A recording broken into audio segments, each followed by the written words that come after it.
So it was years back. I don't even remember like how old I was or what grade I was, honestly.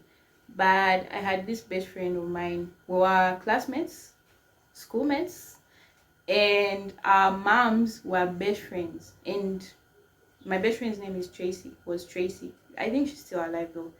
I did try to check her up on Facebook.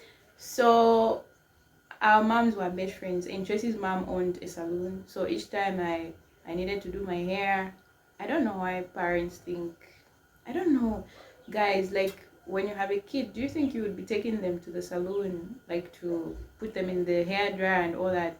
Because that's the kind of hairdo I'm talking about, like putting rollers and all that and going in the dryer like to make curls. I feel like that's too much for a little child. I don't know. And I have a tender scalp and it's very delicate. So I'm sure I just used to go through hell those moments. When my mom wanted me to do my hair or when she wanted to do her hair, we would go to Tracy's mom's salon. Yeah.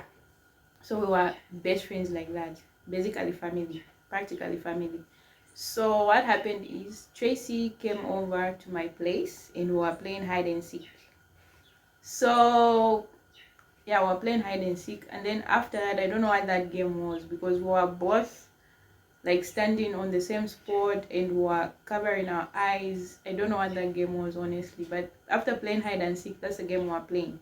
So Tracy and I were outside the gate and we were facing the gate, like you're facing the gate like this, and then you're covering your eyes. We were both covering our eyes and we were counting. I honestly don't know what that game was.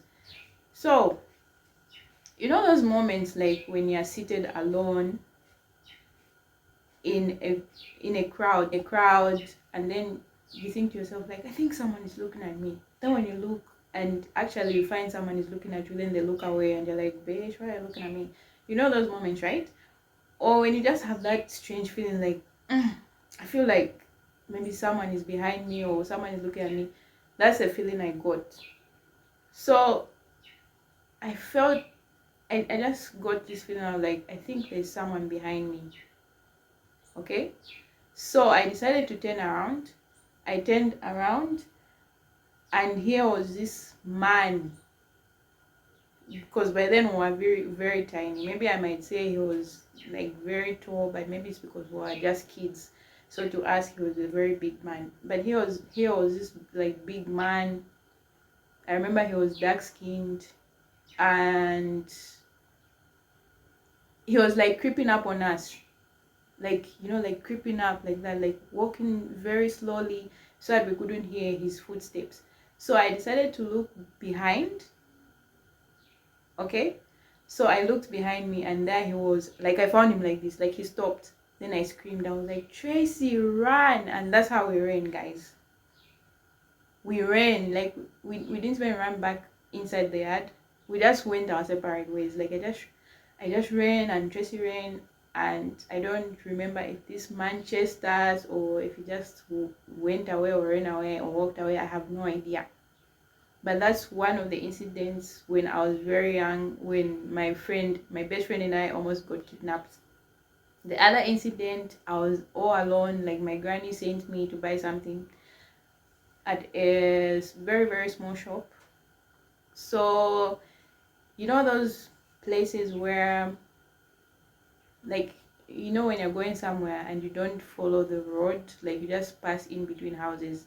That's if the owners of those houses can allow you to pass. So my granny sent me, so I went to buy something, and then on my way back, like I noticed, this is why it's very important, parents, like to teach your kids, like if you notice this you should do this, because just to keep them out of danger and for them just to be cautious all the time, to say, oh yeah, mommy said if you notice this you should run away or you should call for help or something like that. So I was walking back to my granny's place from this shop, and then I noticed there was a car, like it kept on driving slowly, and like it felt like it was following me. So what I did was I stood. I wanted to see if it was going to drive past me or if it was going to stop, but it stopped. So I was like, let me walk a little bit, and then when I reach that part where I usually like pass through houses, like cutting, like using a shortcut, cutting through houses so that you can reach fast, and not going round like using the road. I'm going to run. I didn't want to start running and have nowhere to go. So that's how come I walked, started walking, and this car was following me. And I didn't want to make it obvious to them to say I knew they were following me. So I just continued walking. And then I started running. When I started running is when this car started driving also fast. Like the driver increased the speed and they were screaming. I don't remember because it was a long time ago and I was very, very young as well. This person was screaming, but they were saying something like, "Hey, can you come back here?" And they were driving very fast, and that's how come I ran, people.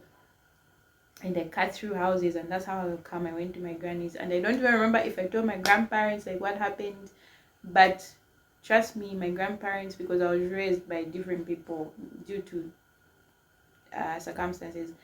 I was raised by, before my mom passed, I was being raised by her and my grandparents. So my grandparents raised me more than she did. So they really, really like raised me well when it came to like being smart and all that about different situations. So that's what happened, people. Comment down below if at all you ever had anything like that happen to you, and how did you react. Comment down below and like and share so that somebody else can also like listen to my mini stories and learn something. Bye.